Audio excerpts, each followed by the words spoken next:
طيب تاني توبيك معانا وهو الباينوميال ثيورم. حلو.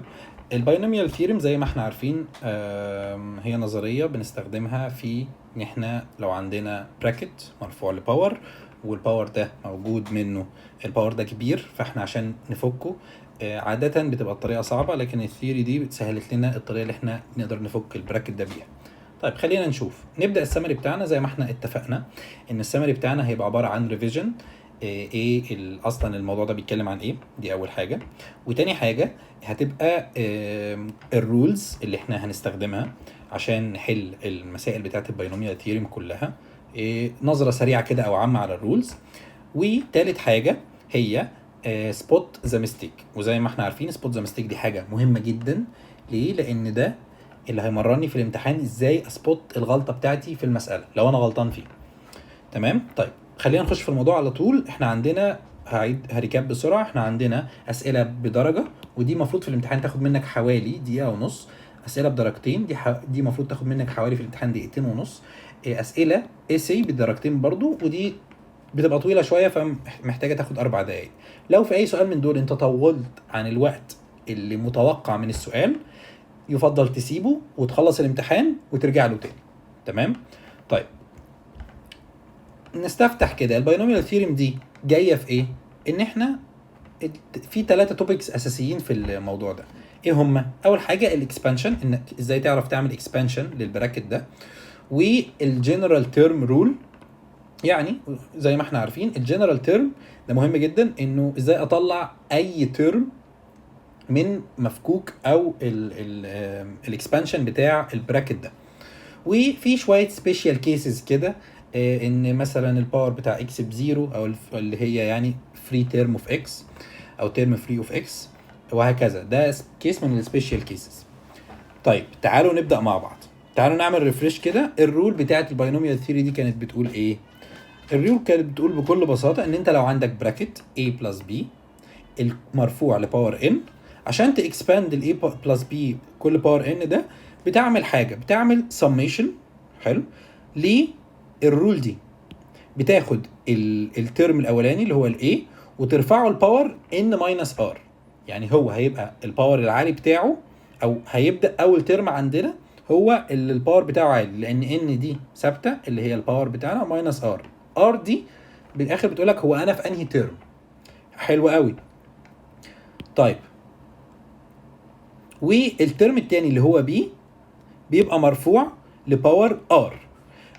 الار دي اللي هو انا فين. ففي الاول بتبقى البي دي باور 0، بعدها البي بتبقى باور 1، وهكذا. البي بتبدا تزيد والاي بتبدا تقل. البي بتبدا تزيد والاي بتبدا تقل. طيب وفي كل ترم الكوفيشنت بتاعه هو عباره عن ان سي ار. ان سي ار، سي اللي هي الكومباينيشن، ان ده الباور، وار دي انا في انهي ترم دلوقتي.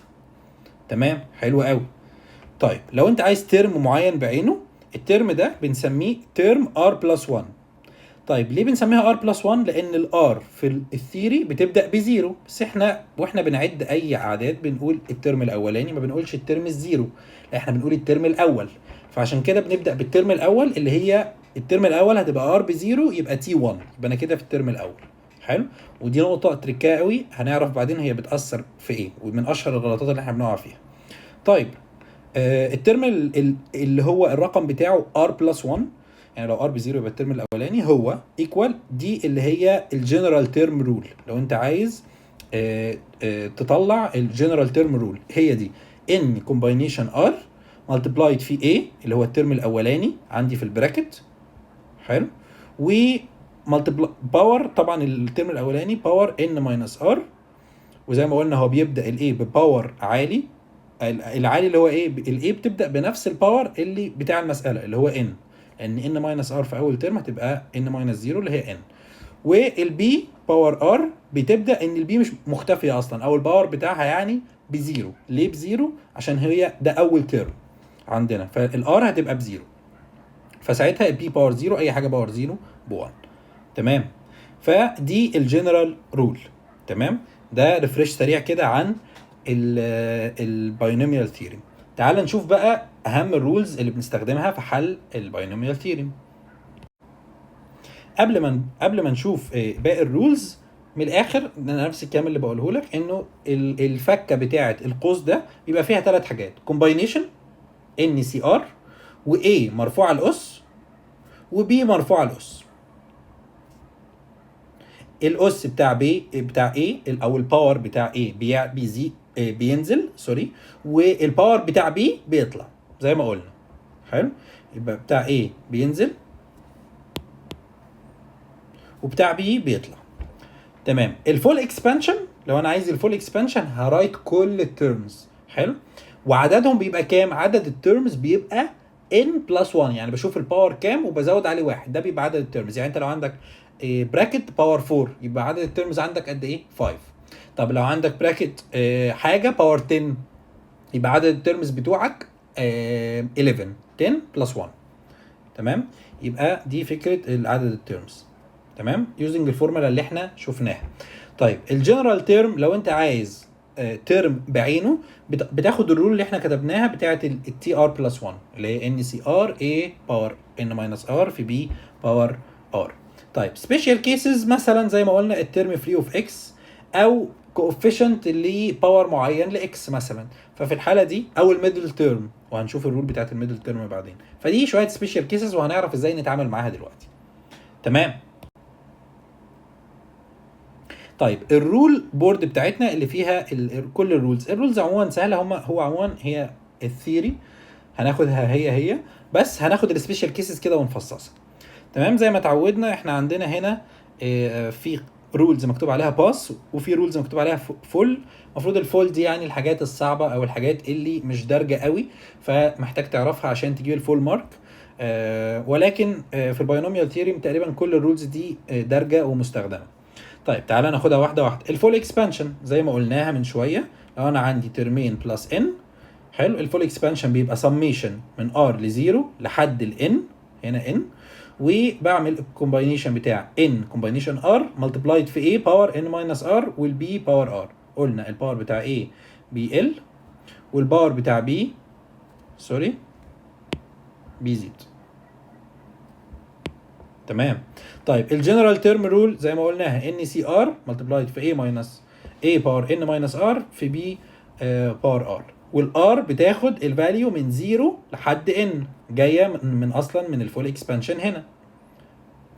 تمام، وزي ما قلنا حاجه كمان مهمه قوي، ان الار بتاعتي هي اقل من الترم اللي انا بجيبه بواحد. يعني انا لو عايز الترم الاولاني هحط الار بزيرو، عايز الترم الثاني هحط ار ب1.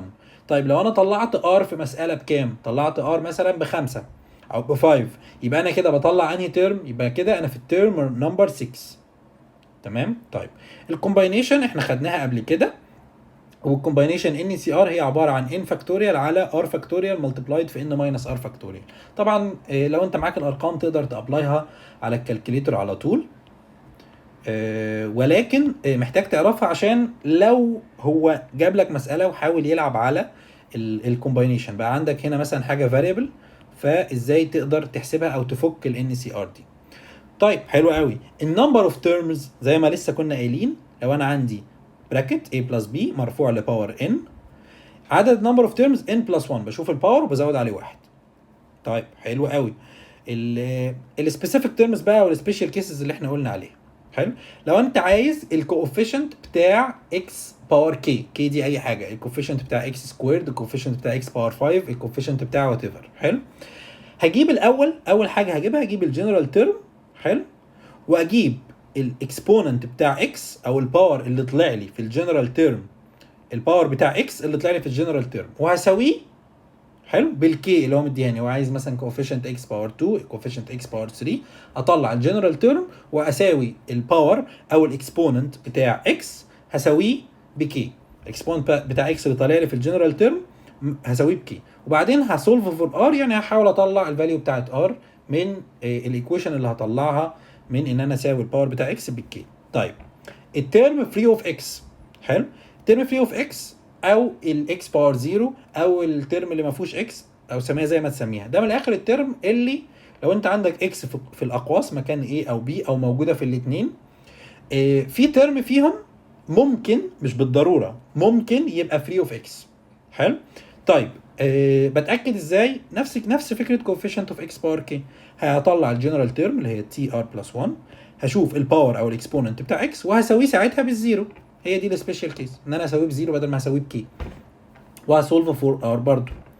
طيب الميدل تيرم بقى، الميدل تيرم دي حلو، هو بيقول لك هات لي الميدل تيرم في الاكسبانشن بتاع البراكت الفلاني. طيب الاول هشوف الباور بتاعي هل هو ايفن. حلو، لو الباور ايفن يبقى انا عندي عدد التيرمز هيبقى اود. ليه؟ لان انا عندي باور ايفن، فالعدد التيرمز بيبقى بيساوي يعني العدد الباور بتاعي بلس 1، فساعتها هيبقى العدد التيرمز بتاعي اود نمبر، والاود نمبر ليه ميدل تيرم واحد. سوري مش الاود نمبر، لو انت عندك اود نمبر اوف تيرمز الميدل تيرم بتاعهم واحد بس. حلو، بالبلدي عشان ما تتلخبطش، لو ان ايفن حلو يبقى الميدل تيرم هو واحد بس، 1 ميدل تيرم. تمام، وهقول لك هنطلعه ازاي. لو الان اود يبقى انا عندي 2 ميدل تيرمز. حلو، في الباينوميال ثيرم معكوسه شويه، لو الان ايفن عدد التيرمز هيبقى اود وبالتالي عندي 1 ميدل تيرم، لو الان اود عدد التيرمز هيبقى ايفن وساعتها هيبقى عندي 2 ميدل تيرمز. طيب بجيبهم ازاي؟ الميدل تيرم هو تي ان اوفر 2 بلس 1. يبقى لو عندي ايفن ان ده ايفن هعرف اقسمه على 2 مش هيطلع لي كسر. حلو، يبقى اقسمه على 2 وازود واحد. ده الحد الايفن او الترم سوري الحد الميدل او الترم الميدل. حلو، في الاكسبانشن بتاعي. طيب لو انا عندي ان مثلا ب 8 يبقى بكل بساطه الميدل ترم بتاعي هيبقى انهي ترم؟ هيبقى الترم 8 على 2 فيها 4 بلس 1 5، يبقى التي 5 الترم الخامس او الفيفث ترم. طيب لو انا عندي اود هيبقى عندي 2 ميدل تيرمز زي ما قلت. الميدل تيرمز دي هتبقى n بلس 1 اوفر 2 و n بلس 3 اوفر 2. يعني لو انا عندي n ب 9 يبقى انا عندي 2 ميدل تيرمز. 9 بلس 1 10 اوفر 2 5، يبقى عندي تي 5 الحد الخامس، و 9 بلس 3 12 اوفر 2 ب 6، يبقى تي بلس 6. من الاخر انت مش محتاج تعمل دي، انت ممكن تي 5 تطلع تزود واحد وتقسم على 2 ويبقى الترم اللي بعده يعني تي 5 وتي 6. تمام. طيب عندك الان ب 7 حلو، 7 بلس 1 8 اوفر 2 ب 4، والترم الثاني هيبقى 5. تمام كده احنا عرفنا لو انا عندي نمبر الباور اود اطلع ازاي الميدل تيرمز. طيب شويه بروبرتيز بقى في الكومباينيشن وهتفرق معايا قوي. حلو، في بعض المسائل اللي بتفرق او بتركز قوي على البروبرتيز دي. طيب لو انت عندك ان سي 0، انت واخد بالك هنا الان ثابته، ان سي 1 ان سي 2 وهكذا لحد ان سي ان، الكلام ده على كله ايكوال 2 باور ان. حلو، عرفناها ازاي؟ بكل بساطه انت عملت حطيت، يعني نفترض ان الكلام ده لو انت هنا جيت عملت a plus b باور n. حلو،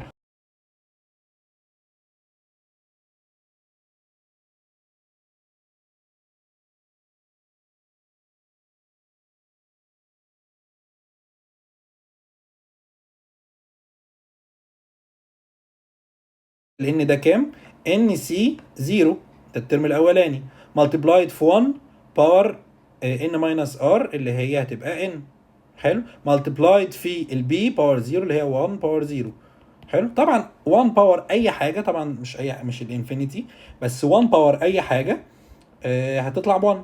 1 باور 2 باور 3 باور 5 باور مليون هتطلع ب 1. 1 باور 0 برضه ب 1، بعدها لما الباورز بتاعه ال1 الثانيه تزيد برضه هتطلع ب 1. فمن الاخر الونات دي ملهاش لازمه معايا، يعني ايه كانها كده ايه زينه، ما جاتش المساله. حلو، فهيتبقى معايا الكوفيشنت او الكومباينيشن ده هيطلع معايا ان سي 0 ان سي 1. حلو، انا بمشي لحد كام؟ ان سي ار. تمام، وار بمشي من ار بزيرو لحد ار بان، فانا هنا حطيت الار بزيرو، وحطيت الار ب1 وهفضل ماشي لحد ما اوصل ان الار بان ان سي ان اللي هو من الاخر اللي انا كتبته ده هو ده. طيب ده بيطلع بيساوي ايه؟ ما انا هنا لو جيت عوضت على طول 1 بلس 1 ب 2 باور ان، ادي 2 باور ان اهي. تمام، يعني انا شلت هنا ال 1 بلس بي، حلو، وحطيت 1 1، مره فكيتها بطريقه الباينوميال ثيرم، ومره تانية عوضت على طول، في بقت 1 بلس 1 اللي هي 2 باور ان. حلو، فانا لو عندي اكسبريشن في الكلام ده اقدر اشيله واحط 2 باور ان. طيب لو انا عندي نفس الاكسبريشن ده بس alternating sign، يعني ايه alternating sign؟ يعني انا عندي الترم الاولاني بوزيتيف، الثاني نيجاتيف، الثالث بوزيتيف، اللي بعده نيجاتيف، وهكذا. حلو، لحد برضو ان سي ان الكلام ده ايكوال زيرو. طب ليه؟ نفس الطريقه هعوض هنا، هحط الاي، هعوض هنا بس ساعتها هحط الاي ب 1 والبي بنيجاتيف 1. حلو، فهيبقى معايا هعمل 1 ماينس 1 باور ان، هفكها بالباينوميال ثيرم، هتطلع معايا ان انا عندي في باور منهم مره بيبقى بايفن ومره بيبقى باود. حلو، يعني من الاخر هيطلع معايا ان سي 0 ملتبلايد في 1 باور ان، والتاني نيجاتيف 1. طبعا 1 باور ان زيها زي اللي فاتت، دايما هتروح، دايما الترم الاولاني اللي هو الايه هيروح، هيتبقى لي البي اللي هو الترم الثاني. البي في الاول حاجه هيبقى باور 0، تاني مره هيبقى باور 1، اللي بعدها يبقى باور 2. لما يبقى باور 0 دي هتطلع ب 1، لما يبقى باور 1 هتبقى نيجاتيف 1 باور 1 بنيجاتيف، فساعتها تاني واحده هتبقى بنيجاتيف زي ما احنا شايفين هنا. بعدها باور 2 هتبقى بوزيتيف، فهترجع بوزيتيف تاني، وهكذا. حلو، فالالترنيتنج ساين دي هتطلع بتساوي 0. ليه؟ لان انا لو جيت هنا، انا فهنا فكيتها بالباينوميال ثيرم، تعال احسبها على طول. 1 ماينس 1 ب 0، 0 باور اي حاجه ب 0، يبقى انا كده لو طلع لي او شفت قدامي المنظر ده اساويه على طول ب 0. تمام، حلو قوي. في بروبرتي مهمه قوي في الكومباينيشن، حلو، محتاجين كلنا نبقى عارفينها برضو، وهي انه ان سي ار هي ان سي ان ماينس ار. ليه؟ تعالى نعملها بسرعه. ان سي ار الرول بتاعتها ان فاكتوريال على ار فاكتوريال ملتبلايد في ان ماينس ار فاكتوريال. طيب حلو قوي. طب تعالى نبدل الار ب ان ماينس ار. تعالى كده خلي دي على جنب وناخد نفك دي ان سي ان ماينس ار. ساعتها هتبقى بتساوي ايه؟ هاخد الان فوق هعمل لها فاكتوريال، وتحت بعمل ايه؟ هنا الار كانت تحت فعملت ار فاكتوريال، هنا ان ماينس ار تحت هعمل ان ماينس ار فاكتوريال. وبعدين هروح عامل هنا كان عندي الار تحت، عملت ان ماينس ار، يعني عملت الان اللي فوق جبتها هنا، وبعدين الار اللي تحت عملت حطيتها هنا. فانا هعمل نفس الكلام، هجيب الان اللي فوق هنا تبقى ان ماينس اللي تحت اللي هو ايه؟ ان ماينس ار. ان ماينس للار تبقى بوزيتيف ار، ساعتها الان هتروح مع الان يتبقى لي ار فاكتوريال، اللي هي هتطلع معايا من الاخر ان فاكتوريال على ان ماينس ار فاكتوريال ار فاكتوريال، ومن الاخر ده هو ده. حلو، فده مبدأ السيمتري في الكومباينيشن. برضو في الاغلب مش هركز عليه قوي او مش محتاجينه كتير، ولكن مهم برضو ان انت تبقى عارفه. طيب هنا زي ما احنا متعودين نفس الرولز اللي احنا شرحناها في البيج اللي فاتت، انا بجيب لك هنا عشان تملاها بسرعه. لازم تمشي ايدك في ليله الامتحان لانك عديت بامتحانات كتير، فمحتاج تبقى واخد بالك او تسترجع ترفرش الميموري بتاعتك كده بالرولز دي. رولز بسيطه وسهله المفروض انك عارفها، ولكن انك تكتبها بايدك ده هيخليها ترجع في الميموري بتاعتك احسن. فاوعى تسكيب الخطوه دي من فضلك، املا البيج دي، اطبعها واملاها، عايز تبص عليها حتى بي دي اف واملاها في ورقه خارجيه مفيش مشكله، بس المهم انك تكتب الرولز بايدك على الاقل مره، عشان ما تجيش في الامتحان وتحس ان الرول سهله وانا عارفها ولكن راحت مش عارف افتكرها، وتحاول تفتكرها وتلاقي نفسك ممكن تفتكرها غلط وهكذا. فليه؟ اكتب الرولز على الاقل مره، مش هتاخد منك 5 دقائق، عشان بعد كده لما تخش في حل المسائل حتى تلاقي نفسك مسترجع الرولز والرولز ما تقفش معاك، ما تعطلش كتير يعني. تمام، حلو قوي. طيب هنا جه الجزء بتاعنا بتاع الترابس المشهوره في التوبيك ده. التراب هنا، الترابس بتاعت التوبيك ده هنا انا مركز على 3 ترابس. حلو، اول حاجه لما تيجي تكسباند اي باور عندك او اي براكت عندك، الاي بتاعتك مش اكس، الايه هنا 2x. حلو. طب ما احنا عارفين يا مستر. هقول لك ماشي، المهم انك تبقى عارفها ومهم انك تطبقها. حلو. فلما تيجي تعوض في الجنرال تيرم a باور n ماينس r اللي هي هتشيل الايه وتحط 2x، هيطلع معاك تقدر توزع الباور عادي طالما حاجتين مضروبين في بعض، فتقدر توزع الباور اللي هو n ماينس r هتوزعه على ال 2 وعلى الاكس 2 باور n ماينس r. حلو. ناس كتير قوي بتعتبر انه ال 2 اللي جوه البراكت دي جوه البراكت زي بره البراكت. لا، جوه البراكت حاجه وبره البراكت حاجه. فاوعى اوعى اوعى تطلع ال2 بره البراكت من غير ما ترفع الباور بتاعها لان ماينس ار. ما تنساش النقطه دي نهائي. دايما انت بتركز على انك تجيب الباور بتاع اكس فبترمي اي باور تاني، ولكن احيانا هو بيقول لك هات لي الكوفيشنت، فلو جبت الكوفيشنت من غير ما ترفع ال2 للباور بتاع الباور المظبوط هتطلع الاجابه غلط. حلو. فما تنساش ان ال2 لازم تطلع معاك تاخد نفس الباور. حلو. طيب دي اول حاجه. تاني حاجه، لما تبقى عايز تطلع الترم مثلا الفري اوف اكس، حلو، هتاخد التوتال اكسبوننت بتاع اكس في تي ار بلس 1. يعني ايه من الاخر؟ يعني انت طلعت الجنرال تيرم. طب انت ممكن يبقى عندك جزء اكس في حته ايه في الترم الاولاني في البراكت، وجزء اكس في الترم الثاني، ودي بتتكرر كتير وشفناها في النماذج الاسترشاديه. فانت مش بتساوي بقى الان ماينس ار على طول او بتساوي الار على طول لو سؤال اكس هنا وهنا، لا، انت لازم تجمع كل الاكسبوننت بتاع اكس مع بعضه وبعدها تساويه بالزيرو. حلو. فما تنساش خالص انك تعمل كده الاثنين، انك تجمع الباورز بتاعت اكس اللي جايه من ناحيه A ومن ناحيه B. طيب وهنشوف اكزامبل عليها. طيب اخر حاجه ومهمه جدا جدا وبتلخبط قوي، وانا شخصيا لما كنت في ثانويه عامه كنت بتضايق قوي من الموضوع ده وبعول همه قوي. ليه؟ الاشاره او الساين.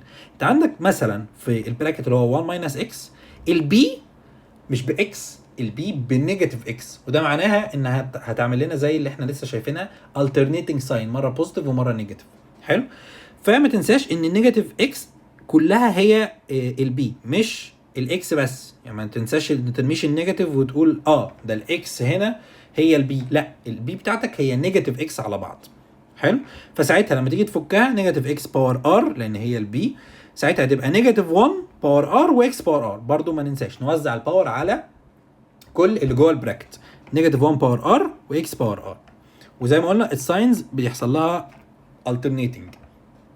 تمام. طيب اوعى تنسى وانت بتعمل الباور او يعني الحل بتاع الموضوع ده عشان ما تغلطش فيه، دايما اكتب نيجاتيف اكس جوه براكت كده، عشان لو كده لو رميت الاكس او كده اول حاجه تعملها لو لقيت نيجاتيف خد النيجاتيف معاك، اوعى تنساه. حلو. ساعتها هيطلع معاك نيجاتيف اكس باور ار. لو الار ايفن ساعتها الساين هتبقى بوزيتيف، لو الار اود الساين هتبقى نيجاتيف. بس كده. حلو. فدي الثلاث غلطات المشهوره في الباينوميال ثيوري. تمام. تعالى ناخد اكسرسايز بسيط. الاكسرسايز ده حلو، احنا بنحاول نجمع فيه سكيلز كتير ليها علاقه بالتوبيك بتاع الباينوميال ثيوري. حلو. هو اكسرسايز مش صعب، ولكن انا جايبه لك عشان نسترجع بيه الرولز ونطبقها مش اكتر. طيب هو هنا جايب لك براكت 2x سكويرد و1 اوفر x الكل باور 9، وبيقول لك هات لي الترم فري اوف x في الاكسبانشن ده. حلو قوي. طيب احنا هنا محتاجين لو هتمشي بالخطوات دي بالترتيب في اي مساله هتلاقي نفسك الدنيا ماشيه معاك زي الفل. حاولت تستذكى وتكسب وقت وتجري خطوات، احتمال تغلط.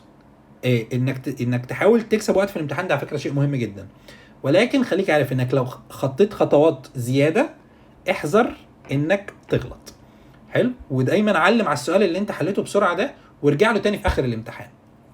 طيب ما علينا، احنا هنا هنعمل ايه؟ هنطلع الاي ب 2 اكس سكويرد، هنا 2 ما تنساش ال2، البي 1 اوفر اكس اللي هي اكس باور نيجاتيف 1 يعني. حلو. والان بتاعتي ب 9.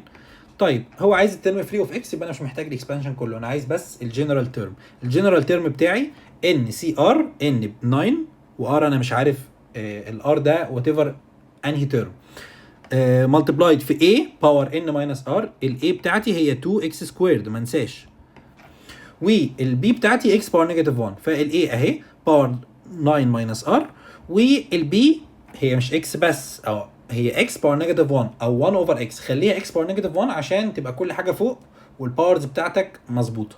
طيب طبعا اكس باور نيجاتيف 1 الكل باور ار. طيب هنعمل ايه؟ اول حاجه نفك ال 2 اكس سكويرد ده هنوزع الباور وما ننساش الغلطه دي. ال2 تاخد ال n ماينس ار، والاكس سكويرد تاخد سوري ال n ماينس ار اللي هي ال 9 ماينس ار يعني، والاكس سكويرد برضو تاخد نفس الكلام. حلو، انت عندك اكس سكويرد باور حاجه ثانيه، الباورز بتتضرب في بعض، فهتبقى 2 ملتبلايد في 9 ماينس ار، واكس باور نيجاتيف 1 كل باور ار، فهنضربهم في بعض يطلع لي اكس باور نيجاتيف ار. حلو قوي. هعمل ايه بقى دلوقتي؟ هجمع كل الباورز بتاعه اكس في حته واحده. حلو قوي. اكس 2 ملتبلايد في 9 ماينس ار، 2 في 9 ب 18 ماينس 2 ار. حلو قوي.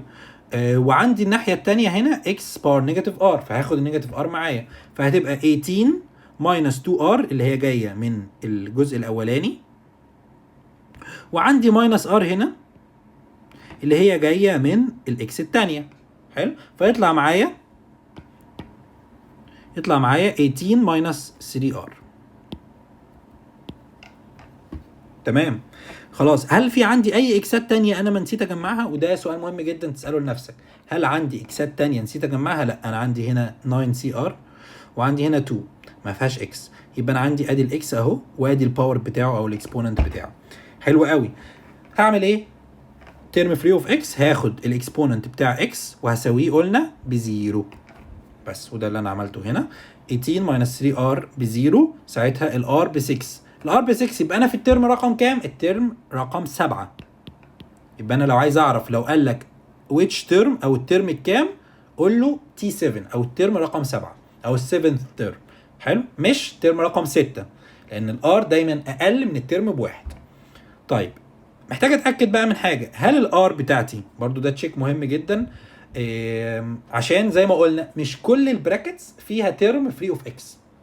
مش كل البراكتس، وركز في المعلومه دي، مش كل البراكتس فيها ترم فري اوف اكس. حلو، يعني مثلا لو انت عندك براكت اكس سكويرد بلس اكس باور اي حاجه بقى، باور 10 باور 9 باور 7 اي حاجه، على فكره لو جيت تعمل الجنرال ترم بتاعه عمرك ما هتلاقي ترم فري اوف اكس. ليه؟ انت عندك اكس هنا وعندك اكس هنا. هنا انت عندك 2 اكس سكويرد وعندك 1 اوفر اكس. اوكي، فممكن بامانه ال1 اوفر اكس ده في حته معينه الباور بتاعه يكبر، بس طبعا هو بالنيجاتيف، فهيطير الباور البوزيتيف اللي جاي من اكس سكويرد. حلو، انا من غير ما احلها حتى. لكن هنا اكس سكويرد بلس اكس مثلا باور 7، عمرك ما هتطلع لها ترم فري اوف اكس. تعالى جرب تحلها وشوف الار هتطلع معاك بكام. حلو. طيب، الار ممكن تطلع معاك بفاليو على فكره، مش بالضروره ولكن ممكن. طيب، لو طلعت معاك بفاليو مش معناها ان برضو الترم موجود، ممكن تطلع معاك بفاليو اولا نيجاتيف، وممكن تطلع معاك بفاليو كبيره قوي، يعني ممكن تطلع معاك بفاليو ازيد من عدد الترمات. في الاغلب هنا هتطلع معاك بنيجاتيف، ولكن مش موضوعنا دلوقتي. المهم ان انت لما يطلع معاك ار تشيك على حاجه مهمه جدا، هل الار بتاعتي من 0 لان، مش انا اصلا الرول بتاعتي كانت بتعمل سبميشن لار من 0 لحد ان، لو الار بتاعتي طلعت بره الرينج من 0 لان، حلو، لو ما طلعتش في الرينج ده 0 او ان براهم يعني، يبقى من الاخر الرقم ده الترم ده مش افيلبل عندي، يعني الترم فري اوف اكس doesn't exist للبراكت ده. تمام، ده اول تشيك. تاني تشيك ان الار بتاعتي لازم تطلع هول نمبر يعني عدد صحيح، يعني 1 2 3، ما ينفعش تطلع 1.5، ما ينفعش تطلع 3.5، لا هي لازم تطلع عدد صحيح او هول نمبر. ليه؟ لان لو طلعت عدد هتطلع الترم ازاي؟ هتقول له الترم الواحد ونص، الترم التلاتة ونص، ده ماس جديد ده، فلا مش موجود. يبقى هول نمبر، لازم تطلع هول نمبر، ولازم تطلع في الرينج بتاعك. سنس ان التو تشيكس دول مظبوطين، اوكي يا باشا، يبقى انت زي الفل. او ممكن تبقى غلطت وطلعت اجابه برضو في الرينج، وارد، وده هنتكلم عنه بقى في الجزء اللي جاي. ولكن دي تشيكس مهمه برضو تشيك عليها. لو لقيتها مش موجوده، يا اما الترم فري اوف اكس مش موجود، يا اما انت عملت حاجه غلط في المساله، تبقى حاجه من الاثنين. وخصوصا لو الاختيارات عندك دايما ما بيقولكش مثلا اوبشن انه ما فيش، يبقى اكيد انت عملت حاجه غلط. حلو، فدايما تتاكد من الموضوع ده. حلو قوي. هنسبستيتيوت الار ب 6، فزي ما قلنا هتطلع تي 7. حلو، وهنسبستيتيوت الار ب 6 هتبقى فين؟ هنسبستيتيوت في الجنرال تيرم هنا، الجنرال تيرم هنا اهو، هناخده هنا ونسبستيتيوت هنا. الار ب 6، التي 7 بس الار ب 6. اوعى تعوض هنا 7 وتروح معوض لي 7 جوه، لا، ما احنا مش فين ودنك يا جحا، مش هنقعد نلف حوالين نفسنا. فنركز، احنا هنا بس عند عدد الترم بنزود واحد. حلو 9 سي 6 2 باور 9 ماينس 6 اكس باور 0. احسب يا باشا الكلام ده على الكالكوليتر هتطلع لك 672. تمام. سؤال واحد عدينا فيه على شويه رولز حلوين، وزي ما قلت لك هو مش سؤال صعب، مش سؤال فيه اي فكره نهائي، ولكن هو كل فكره انه انا عايز امشي ايدك واخليك تستخدم الرولز عشان تفتكرها. طيب تعالوا الاكزامبل اللي بعده يور تيرن. المفروض هتعمل سؤال نفس الفكره مشابه، ولكن انا مدي لك النيجاتيف، فخلي بالك يعني او خلي بالك ما تغلطش الغلطه دي انك تنسى النيجاتيف معاك في الباور. حل السؤال وهتلاقي الاجابه بتاعته تحت. وزي ما بقول لك هو سؤال بسيط، وبرده اوعى تهمل انك تحله، هو سؤال بسيط قوي. ولكن هنا بقى انت المره اللي فاتت كتبت الرولز، لو كتبتها يعني هنفترض انك كتبتها دلوقتي هتستخدمها، استخدمها عشان تشوف الرولز بتطبق ازاي وتفتكر الرولز بتطبق ازاي. تمام. خش على اللي بعده. هنا سبوت ذا ميستيك. زي ما قلنا سبوت ذا ميستيك ريكاب سريع كده عليها. انت عندك مساله زي ما انت شايف زي المسائل اللي بتجيلك في الامتحان ومالتيبل تشويس، وبيقول لك هنا بقى هو الراجل كتر خيره ما قالكش حل السؤال، هو بيقول لك يا باشا السؤال محلول، السؤال محلول واهو بص على طبق من ذهب، طلع لي الغلطه فين. السؤال هنا بتقول له طلع لي غلطه فين. اعتبر نفسك واحد مصحح، حلو، وبص على السؤال، بص على الاجابه وشوف الخطوات اللي هو مشيها صح ولا لا، وشوف الاجابه اللي هو طلعها صح ولا لا. حلو. الاسئله دي على فكره ممكن الاجابه تطلع صح، ممكن الاجابه تطلع غلط. فهنا انا بدربك على حاجه مهمه جدا، ان انت في نص الامتحان تركز ازاي تراجع، ازاي تبص على اجابتك وانت شايف دلوقتي قدامك اجابه باين ان هي منطقيه، ده انا عملت كده وعملت كده وعملت كده، هل الاجابه دي صح ولا لا؟ فتقدر تسبوت الميستيك فين. حلو. ولو ادركت الغلط فين تصلحه، وطبعا حل المساله صح. هتلاقي بقى في اخر البي دي اف المسائل دي الاجابه صح ولا لا، ولو غلط الغلطه فين. تعالوا ناخد اكزامبل مع بعض. هنا بيقول لك هات لي الكوفيشنت بتاع اكس باور 3 في الاكسبانشن ده.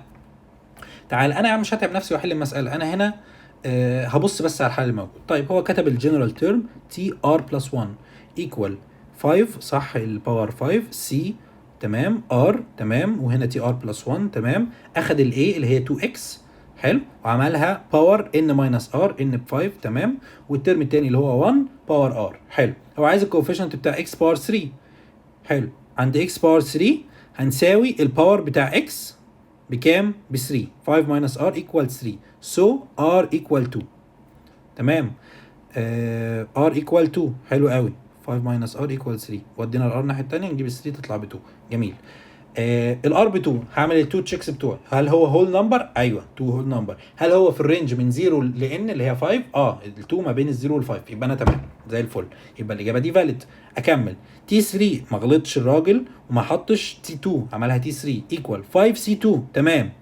اكس باور 3 في 1 سكويرد حلو. هو هنا عوض الار ب 2 مش ب 3، ما غلطش الغلطه دي برده، وهنا حط الباور بتاع اكس مظبوط ب 3. ليه؟ لان هي 5 ماينس ار، الار اللي هي ب 2 يبقى هي 5 ماينس ار اللي هي 3. طبعا هو اصلا عايز الكوفيشنت بتاع اكس باور 3، فانت لو عوضت وطلعت لك اكس مش باور 3 يبقى انت اكيد عملت حاجه غلط. حلو. اكس باور 3 1 سكويرد، ال1 طبعا ملهاش لازمه هنا تمام. في حاجه بقى مهمه جدا اتنست انا شخصيا وانا براجع المساله دي، الوهله الغلطه انتهت مني. في حاجه مهمه جدا واحنا منشناها على فكره قبل كده، ان التو هنا هو رماها خالص بقى، يعني هو مش ما رفعهاش للباور، لا هو رماها. التو دي مش عايزها. حلو. لا مش حلو طبعا، هيوديني في داهيه، ضاعت درجه ولا درجتين على الفاضي، يعني غلطه على الفاضي. حلو. طلعت لك 10 اكس كيوب، وطبعا ال10 كان الراجل اللي حاطط الامتحان خبيث، متوقع انك ممكن تغلط الغلطه دي وحط لك ال10، وانت يا باشا الله 10 في الاختيارات وطلع اكس باور 3 والكونديشنز متحققه يا دين النبي. لا لبست، انت لبست. حلو. فطبعا الصح هنا ان انت تاخد ال2 وترفعها للباور، ال2 باور 5 ماينس ار اللي هي 3، 2 باور 3 ب 8 حلو. فتطلع معاك هتضرب الكوفيشنت تطلع لك في ال8 اللي كانت ناقصه، ف8 في 10 ب 80، فالكوفيشنت بتاعك الصح هو 80 وال10 دي غلط. تمام. طيب هنا هتلاقي مسائل تاني، مش هعدي عليهم كلهم، انت عدي عليهم بنفسك، ومش عايز اقول لك قد ايه هو اكسرسايز بسيط، ولكنه اكسرسايز يعني هو ممتع دلوقتي، يعني او انا بالنسبه لي ممتع على الاقل، مش عارف انت هيبقى بالنسبه لك ايه. بس هو ممتع بالنسبه لي دلوقتي جدا، اشوف حل واطلع الغلطه فين. يعني مين فينا ما نفسوش ينظر على الناس ويطلع غلطات الناس؟ ولكن في الامتحان بيبقى ممل جدا، لان انت اللي بتبقى حل الحل اصلا، فبتقول يوه ما انا حليت وفكرت وبيبقى اصعب على فكره انك تطلع غلطه نفسك، انك انت اللي فكرت اصلا في السؤال من الاول.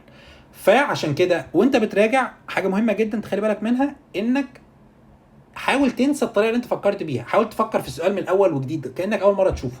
انسى الطريقه اللي انت فكرت بيها واعتبر نفسك بتصحح لنفسك، بتصحح لواحد صاحبك بيحل السؤال ده. حلو. فما تفترضش ان انت فكرت صح، لا، لو في حاجه عملتها على الكالكوليتر اعملها تاني لو معاك وقت.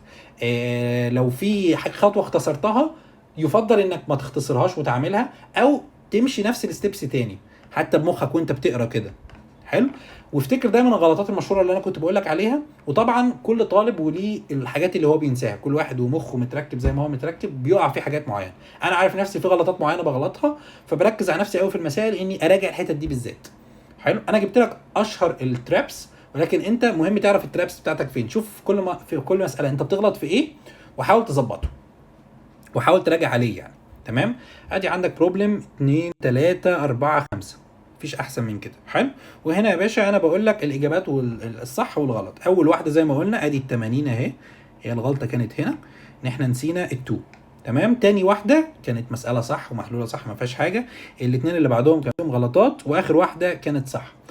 ودي حاجه مهمه، مش كل الحاجات فيها غلطات، فمن فضلك مش دايما تطلع غلطه وخلاص. يعني انت مش لاقي غلطه ما تتلككش على غلطه، لانك في الامتحان لو اتلككت على نفسك لغلطه هتلاقي نفسك مختار اجابه صح، وهتلاقي نفسك عكستها واخترت اجابه غلط. بس كده كده نبقى خلصنا. اخر حاجه 3 seconds سيلف تشيك قبل كل مساله باينوميال ثيورم. كوفيشنت تشيك، هل انا خدت كل الكوفيشنتس بتاعتي؟ ما رميتش 2 هنا خبيتها هنا واديتها هناك. حلو. مش الباورز بتاعت اكس بس، ان احنا كلنا بنركز على الباورز بتاعت اكس لان المساله بتبقى مركزه عليها، وفي اخر المساله لما نيجي نعوض نلاقي ان احنا رمينا شويه حاجات. حلو. فما تنساش انك تاخد كل الكوفيشنتس او تتاكد من كل الكوفيشنتس بتاعتك. حلو. زي مثلا المساله اللي كنا بنقول عليها. طيب الترم اندكس ودي اللي كنت بقول لك عليها، هل التي ار بلس 1 بتاعتي بستخدم فيها الار ستارتنج فروم زيرو؟ يعني زي ما بقول لك الار اقل من العدد الترم بواحد. الفورث ترم مثلا الار بتاعته ب 3، مش ار ب 4. يعني ار ب 4 تبقى الفيفث ترم، الار دايما اقل من الترم بتاعي بواحد. حلو. زي ما احنا قلنا اهو الار ايكوال ترم ماينس 1. طيب الفري اوف اكس تشيك، does my exponent equation give a whole number؟ ودي نقطه مهمه. زي ما بقول لك مش كل البراكتس فيها ترم فري اوف اكس، ومش كل البراكتس فيها ترم اكس سكويرد، مش كل البراكتس فيها ترم اكس باور 5. حلو. وارد يبقى فيها، وارد يبقى ما فيهاش. على فكره ده مش ما بيطبقش على فري اوف الترم فري اوف اكس بس، طبق على اي اكسبوننت. لو قال لك هات لي اكسبوننت، هات لي الكوفيشنت بتاع اكس باور 5، ممكن المساله ما يبقاش فيها اكس باور 5، وارد جدا عادي. حلو. فعشان كده لازم تتشيك على الحاجتين دول، ان هو هول نمبر دي اول حاجه، وهو في الرينج ما بين 0 وان، و0 وان انكلوسيف معاك. يعني لو طلع 0 او ان تمام، لكن اقل من 0 او اكبر من ان الباور بتاع المساله يبقى كده السوليوشن doesn't exist، او يعني الكوفيشنت اللي هو طالبه مش موجود، او الترم اللي هو طالبه مش موجود. حلو. the term doesn't exist. طيب اخر حاجه هقولها لك دي سمري من 6 او 7 او 8 سمريز، مش فاكر عددهم للامانه. ده سمري لتوبيك الباينوميال ثيورم.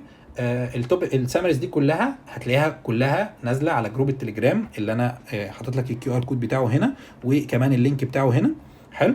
تقدر تدخل عليه هتلاقي لينكس للسمريز دي كلها. بعد ما تخلص السمريز في ال3 ايام بتوع ليالي الامتحان دول هتلاقيني بنزل لك امتحان لايف لمده ساعتين، هتلاقي اللينك بتاعه برده في جروب التليجرام، ادخل عليه. والامتحان ده اللايف ده بكل بساطه هتحتاج تقعد في اوضه لوحدك. انا هفتح لك لايف لمده ساعتين، هحاول اسيميوليت ليك في الدوشه اللي بتحصل في اللجنه. اللجنه بتبقى هاديه في الاول، وبعدين تلاقي دوشه، وبعدين تلاقي مراقب وحد معاه سماعه ولا حد معاه مش عارف ايه، ربنا يسامحهم كلهم. و هحاول اهيئك لظروف الامتحان، وعايزك في الساعتين دول تاخد ورقه وقلم، هتشوف الاسئله تبدا تحل في خلال الساعتين دول. عايز تقوم تروح الحمام، عايز مش عارف ايه، قوم اعمل اللي انت عايزه، بس حاول ما تعملش حاجه مش هتعرف تعملها في الامتحان. يعني ما تجيبليش مثلا معاك كوبايه قهوه، ما انت مش هتاخد كوبايه قهوه معاك في الامتحان، يعني انت مش بتمتحن في هارفارد. ماشي. ركز قوي في الموضوع ده، ما تعملش حاجه انت مش هتعرف تعملها في الامتحان. لو هتخش تروح الحمام وتيجي، ده بيتحسب من وقت الساعتين. انا عايز اهيئك بس انك تبقى ازاي تنظم وقتك في الامتحان، ازاي لو في سؤال عطل معاك تسيبه وترجع له في الاخر، وتشوف نفسك هو انا هعرف اخلص الامتحان في الساعتين ولا لا، هل هراجع ولا لا. فهيبقى عندنا 3 امتحانات مختلفين في الصعوبه برضو. في الثلاث ليالي امتحانات هتلاقوا اللينكس بتاعتهم في جروب التليجرام. وما تنسوش لو اي حاجه برضو وقفت معاكم او اي سؤال عايزين تسالوه ابعتوا لي في جروب التليجرام، هتلاقيني برد عليكم على طول. وربنا معاكم يا ابطال.